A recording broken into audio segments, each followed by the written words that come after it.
Happy Saturday. Happy the Paradigm Shift episode Milestone 180. And we have not one, but two legends on today. Could be more excited. Olympic gold medal winners, entrepreneurs, thought leaders, just awesome humans. Let's have some fun. 1 week until I will be walking down the aisle to get married. I'm getting married next week. That's pretty crazy. Okay, Big Dave, I see you. And happy anniversary. And I would like to know the secret. And we're going to bring you on right now. And let's get this party started, baby. Guys, let us know how you're feeling in the chats, what you're excited for. If you want to know where Dave will be traveling, all the...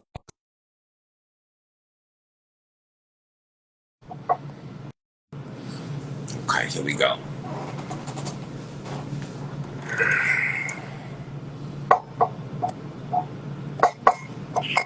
There he is. What's up, Eagle?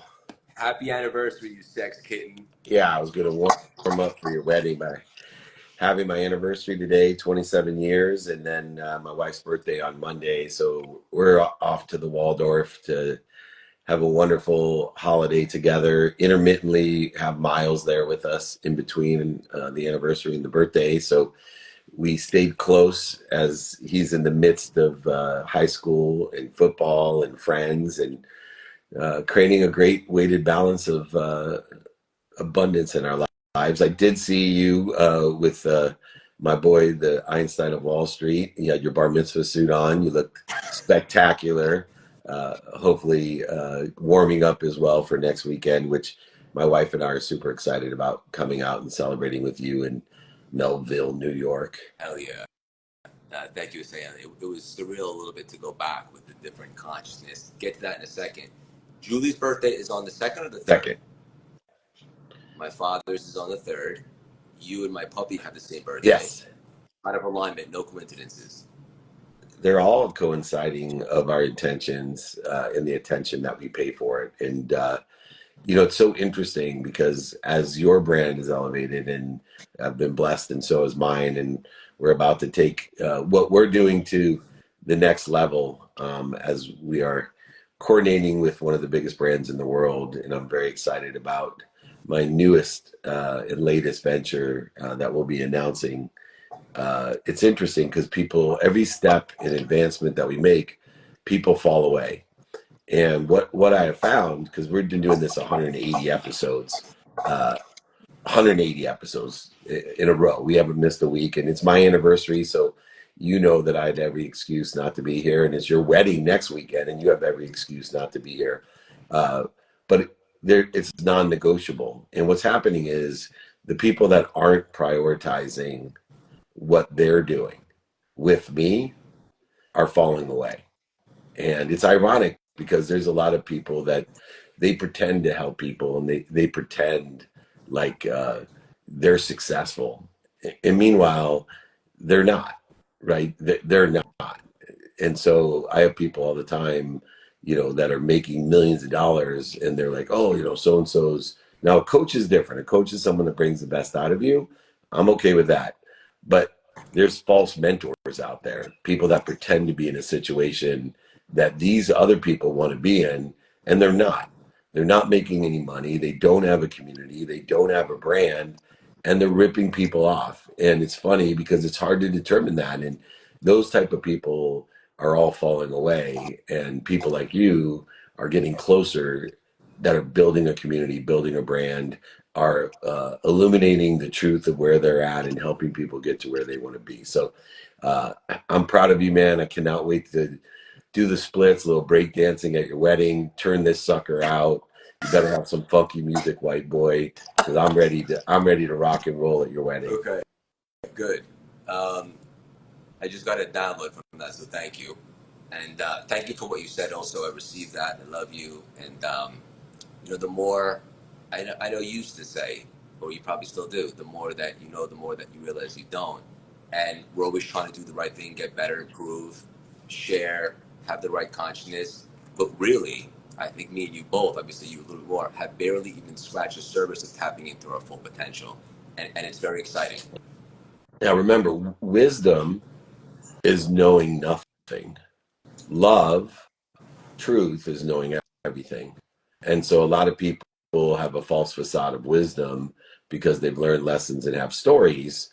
But those who are wise, the majority of the time, live in humility, knowing that they're either humble or they're about to be. And the wisdom that they have is through knowing what they don't know, where love is knowing everything. In other words, that we are protected, promoted, and loved by the omniscient. That means all knowing. And so understanding how wisdom and faith are the two components that shorten that distance of resistance that we create in our life through the arrogance of pretending what we don't know. And the pretenders, I'm blessed, are falling away from my life. Yeah, the creator will do that for you. Exit your Yes. mood. Okay, I'm going to bring on our first guest while we continue the conversation. We have two awesome guests on today, as we always do. Super pumped for Patrice. Where are you right now, Dave? I am on the other side of my wife's desk. Since it's our anniversary, she's sleeping in, so there's no closet action this morning. She's sleeping in, so I stole her office, and she has a two-sided desk. Hi, Patrice. Hey, David. Good to see you again. Hey, Great to see you. How you doing, Patrice? I am well. I'm so excited about all these anniversaries. So I want to share my anniversary on Please. 7th next Saturday. It'll be 7 years of the Redefining Wealth podcast, 20 million downloads. I saw Craig's weddings that day, so we'll all be set. Heard. That's so cool. So congratulations to everyone all around. So I'll always remember your anniversary of your podcast and Craig's anniversary as well. That's beautiful. That is beautiful. And first of all, before we dive in, I just want to encourage Dave and I's community. If you weren't familiar with Patrice, do a deep dive. She's on fire. She's amazing. I wanted to ask you right there, 7 years, you said 20 million downloads. Wow. I imagine it wasn't so easy. But what has been some lessons or what has been the key to your success that maybe people wouldn't realize or haven't seen to get to where it is? And I know it's only just getting started. Yeah, I would say the key to my success has been really leaning into my own authenticity and my personality and not getting caught up in always the trends or what's popular or what so is doing. I think one of the biggest things that I've learned in this journey is to not be so caught up and consumed with looking to the left or the right, to always look up and within. And if I continue to look up and within, I'm always going to be guided to the next best thing that I should. Because there's so many, as David was saying, pretenders, and there's so much out there, and there's always someone telling you that you're not doing it right, and there's all these other things you should be doing. And ultimately, I keep leaning into what feels the best for me. Beautiful. Yeah, well, that's that. Yeah, well, I mean, Shakespeare decided thousands of years ago exactly what Patrice is saying. And it's the whole world is your stage. And if that's true, then our truth, we can't find outside of us what we can't see inside of us. And too many people try to please, or there's a huge gap between successful content captures. And there's a difference between content capturers and content creators. And what I want to say is in capturing content, there is, I am this. This is what represents me. I lost a shitload of money. I was an idiot. My anniversary is a reminder of how blessed I am because my wife was one of the few people in my life to tell me the truth. And I couldn't understand why when I went through my paradigm shift, no pun intended, 180 episodes in a row. But when I went through my paradigm shift, I realized, why is it that I only hate 4 people in my life? My mom, my dad, my best friend, and my wife. And then I realized, well, maybe you just hate yourself, David. And those are the only people that love you enough to tell you the truth. And so as we capture content of our essence, instead of where most people are today, which is instead of I am, this is what I want people to think I am. And the people like you, Patrice, when I listen to your podcast, and I'm one of the 20 million downloads, by the way, and a big fan, but when I listen, I know that you're speaking I am, not this is what I want you to think I am, David. And that energy gap is the reason why there's very few people that live without sucking the energy out of and creating more interference for others, because they're trying to pursue something that's an illusion. And so I encourage everyone, be a content capture, and then hire people to create your content, meaning edit it, amplify it, perpetuate it. Those are creators. Those are beautiful people that know the platforms. But if you don't start with your essence and your frequency, then the creators, the editors, and the amplifiers and the perpetuators of your content are just actually amplifying more interference than the truth. And so Shakespeare was right. The whole world is your stage. And in order to take advantage of the whole world, like he did, it just took him more time to access the whole world, because more people know Hamlet than they know Dave Meltzer, Patrice, and Craig Siegel. I promise you. But when he created Hamlet, less people, there wasn't, between me and Patrice, we probably have 50 million downloads of our podcast. And so we actually have more people at an earlier stage than Shakespeare did, but Shakespeare is known throughout the world. We're not. And so take that into consideration with what I'm saying. And congratulations for everything, Patrice. It's amazing. And remember, everything doubles. So keep doing what you're doing. Amen. I receive it. Yeah, beautifully said. And one thing that I've learned, still learning, I think is the biggest waste of time is worrying about the affairs of others. What they want, I might think about us, or what we want them to think. And interestingly enough, just being authentic and utilizing your voice and sharing your unique gifts, because we're the manager and they're given to us, is the ultimate cheat code. But I find it, so many people find it so difficult to do that. And I guess it's still something I'm working on too. Well, I'll tell you this, like over years, the message of redefining wealth evolved, because I went through paradigm shift, I will say, in terms of relationships. So 7 years ago, when I started the Redefining Wealth podcast, I was married. I was the mother of entering middle school, or like elementary going to middle school. I still lived in California. Now I live in Georgia. My daughter's now a senior in high school. I'm over 40, under 40 when I started, and there's just like. Wait, you're over 40? You look younger than me. You know what? I knew I liked you, Craig. But it's good. I'm gonna take it up a notch. But so I don't take it as a compliment. I'm 56. I look younger than you guys. So let's.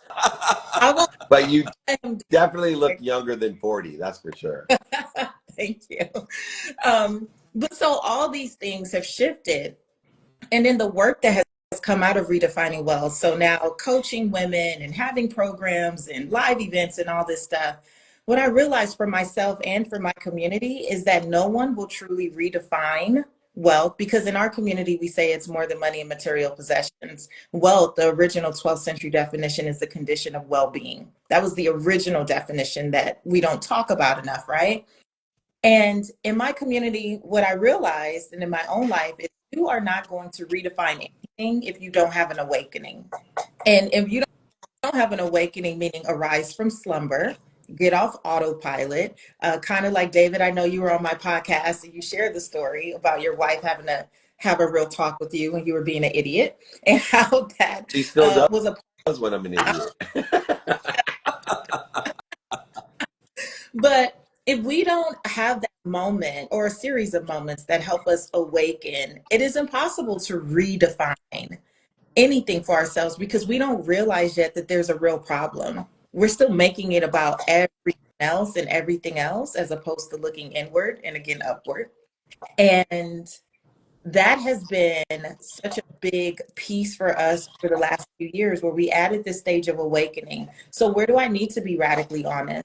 First with myself and then others. Where do I need to stop romanticizing? Where do I need to stop rationalizing my life, rationing out lies? Where do I need to stop normalizing behavior or, people or environments that just really don't serve what I say I want?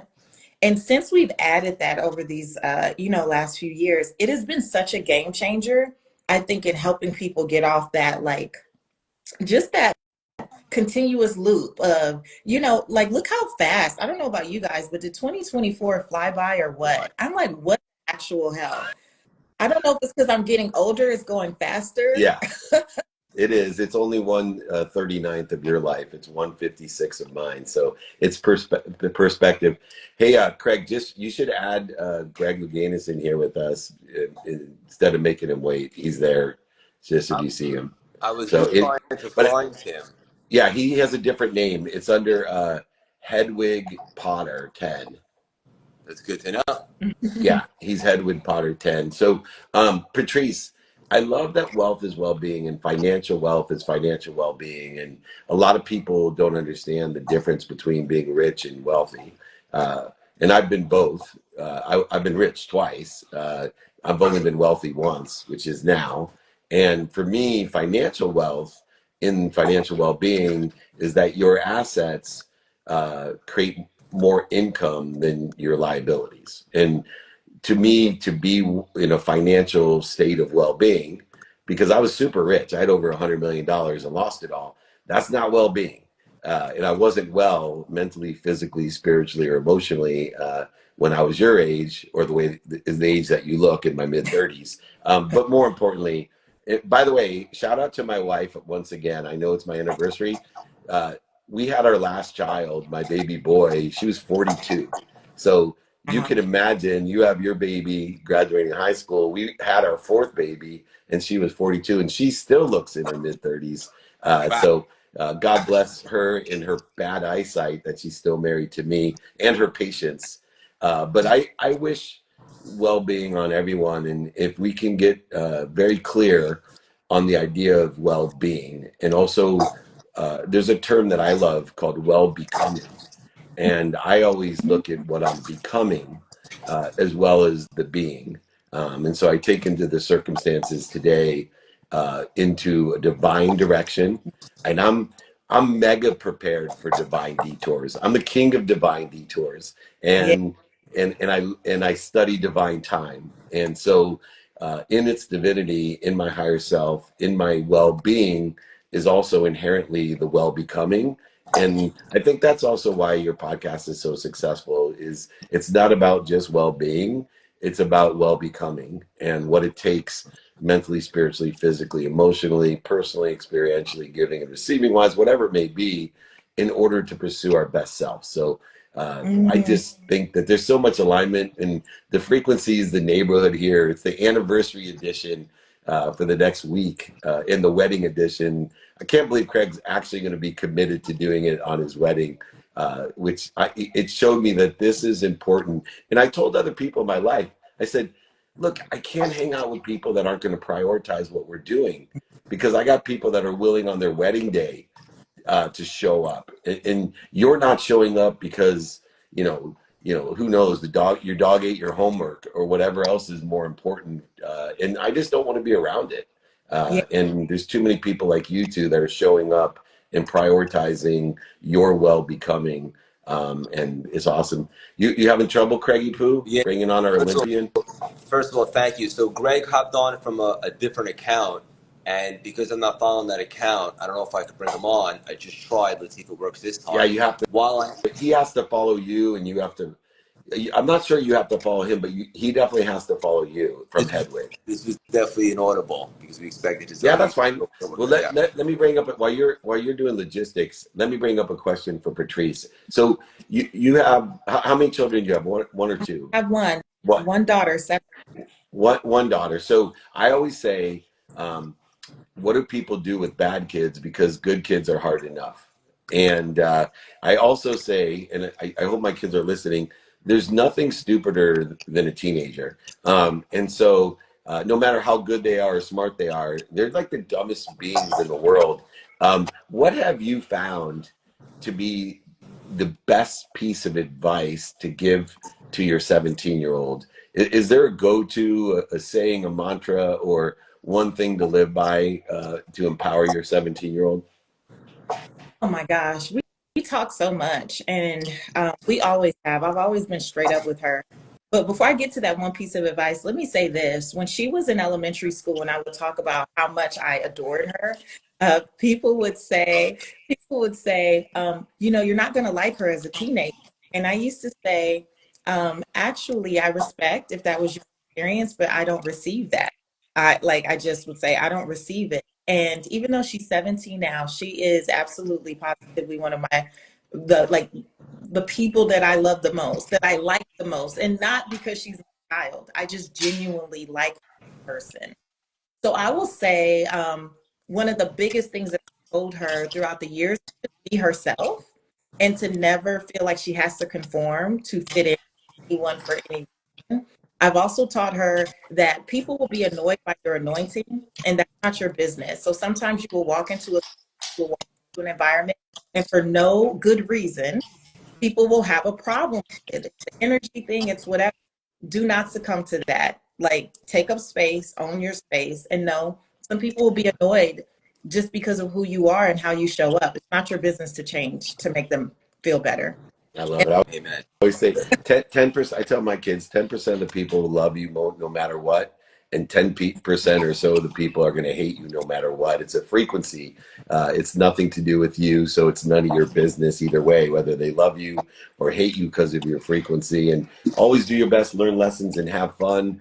That's what Greg Louganis is about, in my opinion. He's someone who's always done his best, learned lessons, and had fun doing what he's doing. Craig, we are blessed to have an incredible Foursquare going here. Amazing. Yes, we are. Patrice, hang out for another 10 minutes if you can. If not, we understand. But speaking of anniversaries, it's been 40 years since Greg won his first gold medal. Happy anniversary to you. And I wanted to ask you straight off the cuff, what was the mindset required to achieve that, be the best in the world at that moment, that you can also transfer to other areas of your life to be successful? Well, it's interesting because I, had a conversation just in Paris with Michael Phelps, and it's just like I've always been clear. If you want to break world records, you have to be willing to do what nobody else in the world will do. And most people aren't up to that. They aren't. That's not their path. That's not who they are. It was funny because my coach loves to identify one of my training sessions. It was we used to play, and for me, it had to be a game. It had to be fun. So we played this game. It was to break 700 on 10-meter platform. I had to average 8.5s or better on all 10 dives that I executed. And so this one day we were training in Miami, and it was gale force winds. The rain is coming in sideways, and my coach said, okay, I'm going to challenge you 700 game. I said, okay, and so I got ready, got warmed up, got stretched out, and I was jumping back and forth over that 8.5 mark through the training session. And it came down to the last dive. I think I needed an 8, and he gave me a 9. And so I broke 700, in that practice. And then I just packed up my stuff and went about my business. And the next day, my coach, Ron O'Brien, he says, you know what? You were the only one who got in the pool yesterday. So you have to be willing to do what nobody else is going to do. And it isn't for everybody. It really isn't. You don't have to, but just be realistic, and aware. That was one of the realest things I've ever heard. David, reminds me of the empty mile. Go ahead. Yeah, it's the empty milers. And Greg, you may remember I ran Lee Steinberg Sports Entertainment. So people ask me, what's the common denominator? And on our podcast, we've had Phelps and the world's best at what they do. And the common denominator is a desire that you must be what you can be. And I have a saying, the simple things to do are unfortunately simple not to do. And the reason that's true is that the simple things to do are simple to say or do in one day. So if I, for example, teach people to say thank you every day, that's a very simple thing. It takes 0.1 seconds. It's free. It has incredible impact on your life to be grateful. But it's not simple to do it every single day. And I remember Phelps told me that when he won his 8 gold medals, that he was back in the pool the next day. And very few people have that type of desire to be. I know Warren Moon through 10,000 passes when he was stuck in Canada. But, very few people know within themselves that they can be the best. And how much of your activity was driven by your own inner confidence that you had more to give, a greater potential that drives you to be the best that you can be? Because I think a lot of people quit because they don't believe they can be a gold medalist in whatever they're doing. Yeah, and you know what? I'm a performer. I'm not a competitor. I'm not competitive at all. I will teach you how to beat me because you know what? That's just going to make me better. So that is how I approach it. My coach, Ron O'Brien, he understood that. He understood, that, one, it had to be fun, so we had games. And also, that the other thing that he always told me was that, Greg, they're going to forget you. They're going to forget what you did, but they'll always remember your records. And so he kept an eye on the records. I wasn't paying attention. I was just doing what I was trained to do. And so, right after the Olympics in '84, I was 2 weeks later, I was competing at the national championships, because I wanted to break Cynthia Potter's record of national titles. And she had 26 and I got 27. And a lot of people don't remember this, but I was supposed to retire after '84. I was not supposed to continue, but what was going on at that time, Edwin Moses was a big part of that too, is the push for trust funds for the athletes coming up so that athletes behind us can have continue their career in the sport beyond college. And so we were pushing for trust funds. And after I broke Cynthia Potter's record, I got my 2 Olympic gold medals. I went to the president of USA Diving at that time, Phil Boggs, and I said, what's going on with trust funds? And he said, Greg, you're the only one that it affects and you're retiring. So we don't have to spend the money on attorneys to get the trust funds put into place. I said, fine, I'm not retiring. So do your effing homework, And was, because my intent was to stay eligible long enough to have the trust funds put into place. And I thought that was going to be my legacy. I truly believed that was going to be my legacy. And so, it took 2 years to get the trust funds put into place. And then I found myself at the World Championships and I won. And so my coach said, look, trust funds are in place. I know you were going to retire, but it's only 2 more years to the next Olympics. And I said, okay, I can do 2 years. So that's how '88 happened. '88 was not supposed to happen. And God, what happened in '88, 6 months prior to the Olympic Games, I was diagnosed HIV positive. And this is in 1988. So that was thought of as a death sentence. My thought was if I was HIV positive, I was going to pack my bags. I was training in Florida. I was going to go back to California, lock myself in my house and wait to die. And because that's how we thought of HIV at that time. But my doctor, who is also my cousin, he said, the healthiest thing that you can do is continue training. And at that time, it was much more positive to focus on my diving than to focus on a diagnosis. And so that is how that all happened. But it's interesting because I don't look at my past performances, but recently I have. And, they wanted to, I met with Anthony Fauci. And he said, you're a national treasure. We need to take care of you. And so he made AZT available to me. And because that was the only drug that we had at the time. And so I was put on AZT. And I didn't realize, I didn't have anybody to talk to about side effects of the medications that I was taking, because it was a secret. And I was literally crawling from my bed in the morning to the bath to pour myself the hottest bath so I could soak, so I could just touch my toes and function.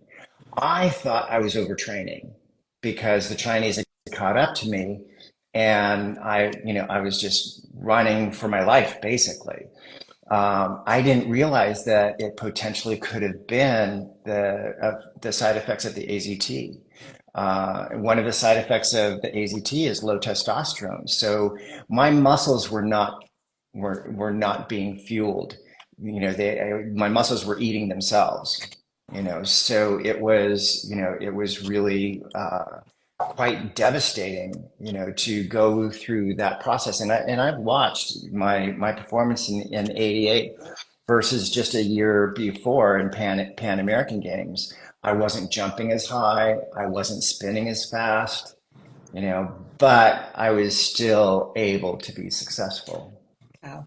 Greg, my oldest brother, who was a doctor at 28, contracted HIV in 1990, and Mm, I would tell him, don't look at you can look at the diagnosis, but not the prognosis. right. And unfortunately, he ended up passing in '92. Yeah. But it's people like you today that, as I watch commercials about HIV, and what we've been able to do to save millions of lives, and people like Elton John, who have raised over $500 million to Yeah. get the research necessary to save so many people's lives. But it was more than saving lives. It's giving the freedom of being an American, of making our own choices of what we want to do in our own lives. And it represented much more than just a medical dis-ease. And so I just want to honor you for the legacy, beyond the gold medals and the records. I disagree with your coach. I think people are going to remember you for much greater impact on the earth than the records that you hold. Records will all, take it from a sports guy, records will all be broken. Yeah. Even Eric Yeah. Dickerson's Yeah. record, it'll be broken someday. But what you've done for us is much greater, and that will never be taken away. So God bless you. Thank Yeah. you. Yeah. Thank you. I appreciate that. Yeah, thank you, Greg. Before we wrap up, just real quick, maybe Greg and Patrice, tell us what you guys are most excited about right now, and maybe how some of our communities can get involved or support.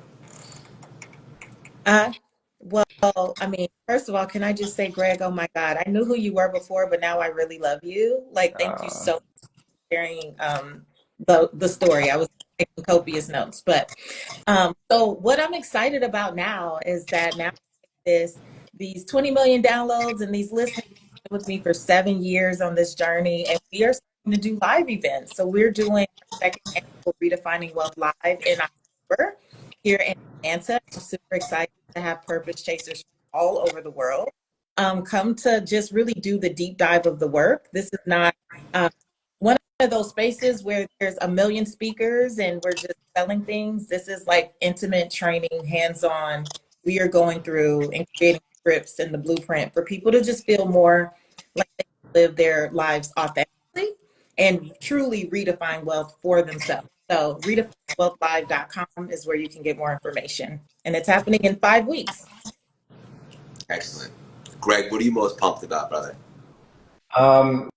well, I'm working on a children's book, geared towards, about adversity and overcoming adversity, geared towards kind of middle age, junior high age, sharing those challenges. So I'm excited about that. Also, I've got this project in my head that's kind of mulling around, to tell that story. The HIV and AZT. Yeah, it was challenging. It was really, really challenging. Just talked to somebody in Palm Springs who does HIV and aging research, to be able to finally talk to somebody who kind of went through that sort of thing at that time, and share that story, because I think that is really incredible, and it really is talking about going beyond yourself. Our beliefs. Oftentimes we're holding ourselves back, And how do you push beyond that? Beyond that, the physical limitations, pain, all of that. How do you push through that? That is so powerful. You, Thank you. Yeah. yeah, you'll never overachieve your own self-image, and it's people like you and Patrice that help us all expand our own self-image, and it's beautiful. And Greg, if you need any help at all on the funding of the story, the book, the TV show, the movie, the documentary, docu-series, it's an area of entertainment that our media company does, and we would be very excited to support you in the story and the cause as well. I just want to Awesome. say We'll connect. We'll definitely connect. I think that, yeah, it's beautiful. because I think it's an important story to tell. Very. That's And Craig, as far as promotion, I just have to, what's most important to me today is, it's my 27th wedding anniversary. I've known my Happy wife since anniversary. I was in the 4th grade. She hated me till I was 26 for good reason. And she saved my life. She was and is the greatest joy. And I'm choking up, but shout out to my wife. I love her. love you, Dave. And, this is really beautiful. Thank you all for hopping on today, for the vulnerability, for the connection. This is really special, guys. Thank you. We'll see Craig at his wedding next week. See you guys later. Yeah. Hey, Love you guys. Greg, congratulations. we'll connect offline. Thank you, guys. Bye. Love you. Have a good weekend. Right. Bye-bye. Bye.